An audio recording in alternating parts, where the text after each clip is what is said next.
Who is this John Irving fellow? And do you want to read some of his novels with us?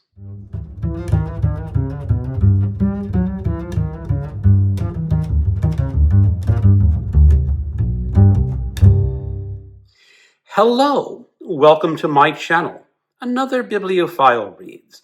My name is Greg, and today is an announcement for a group read or a group book club. We are going to be calling this The World According to John Irving. There are a number of hosts. Pat at Book Chat with Pat, Alan at Big Hard Books and Classics, Randy Ray, the Literate Texan, Kim at Middle of the Book March, and Alan at Alan Reads, and of course me, Greg, at Another Bibliophile Reads. And all of us hosts, and maybe a few more hosts to come, really like the works of John Irving. Earlier in the year, Pat at Book Chat with Pat sent me a Voxer notice saying, John Irving is coming out with a new novel, Queen Esther, and it is a sequel to his novel, Cider House Rules. Now, I read Cider House Rules in the 90s, and I really loved that book. And Pat says, you want to read it with me? And I said, sure, let's invite Alan. Alan loves John Irving. And it kind of grew out from there. We invited a lot of people to read John Irving with us. So we are determined, beginning in November, to reread Cider House Rules, and then in December to read his new novel, Queen Esther. Now, Queen Esther is published in November, but we decided that we were going to read it in December to give people a little time to acquire this book. It will be brand new in hardcover, and maybe people want to find a sale, get it from the library, whatever. Give people a few weeks to get Queen Esther into their hands. If you are not familiar with John Irving, born in 1942, is an American novelist and screenwriter, best known for his intricate, emotionally rich stories, often blending tragedy, humor, and eccentric characters. Raised in New Hampshire, Irving struggled with dyslexia, but found success as a wrestler before turning to writing.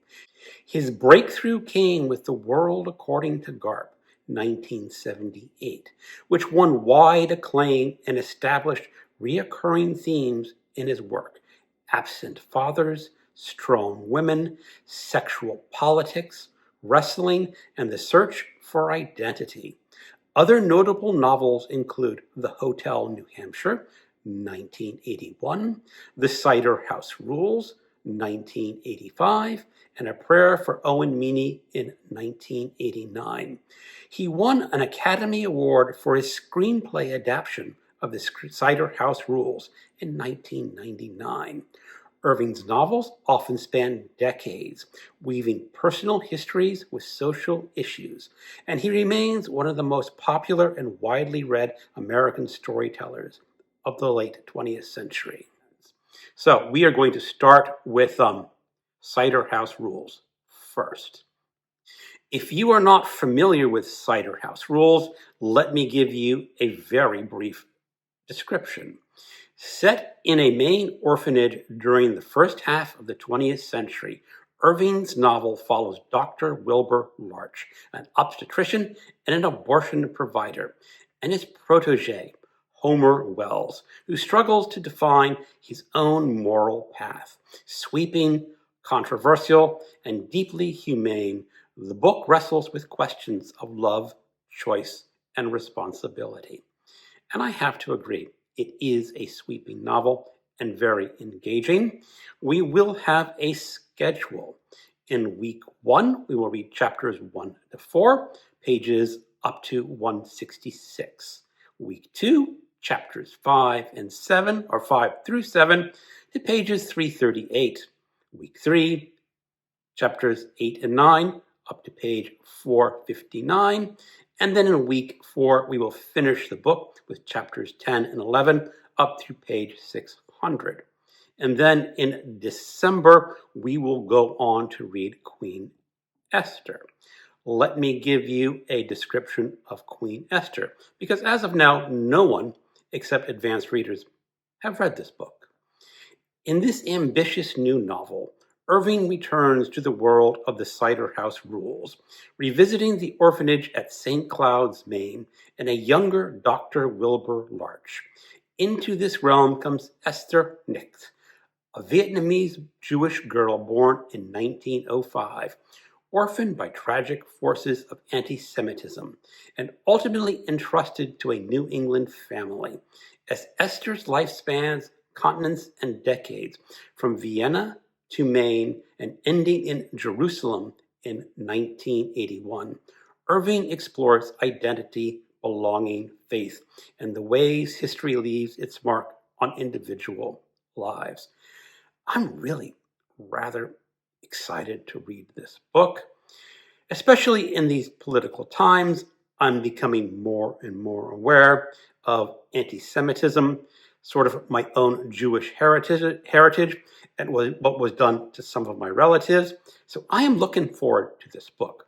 There is no schedule of reading so far because no one has the book in their hands. We will create a schedule later in November before we start reading this book in December.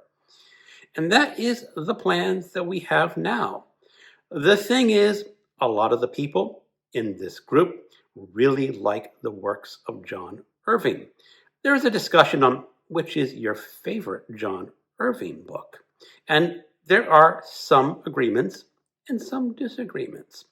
My favorite John Irving book is A Prayer for Owen Meany. It was the first John Irving book that I read back in 1990. That was a hell of a long time ago. And I still remember the excitement of picking up that old mass market paperback. This was the days before there were audiobooks available or ebooks available, and I just read it in the paperback form. I was still in my 20s, and I was just enraptured by A Prayer for Owen Meany.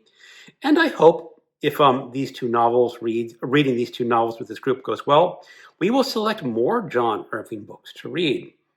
The World According to Garp is another favorite. I also read that book in the 90s, and again, I was enraptured. I had heard a lot about this book when I was in high school. There is one very notorious scene set in a driveway in the dark that a friend of mine in high school couldn't stop talking about. That's not the best part of the book. The best part of The World According to Garp is just the characters. Garp and Roberta, if I remember the lady's name correctly. Such great characters. I am going to provide a link to my discussion with Randy Ray when we reread The World According to Garp in 2023. It might provide an interesting source of information and a good discussion that I have with Randy. So I'm very well looking forward to more discussions with these co-hosts of The World According to John Irving. Alan at Big Hard Books and Classics is a big fan for A Widow for a Year, or something like that. And there was one person who created or mentioned another novel of his that was their favorite. So there's a lot of choices for John Irving. I believe Queen Esther is his 16th novel. So please join us in November and December for the Cider House Rules and Queen Esther. And maybe, just maybe, this group will expand to be reading other John Irving novels. Thank you so much for watching, and keep on reading books, John Irving books, and other authors as well.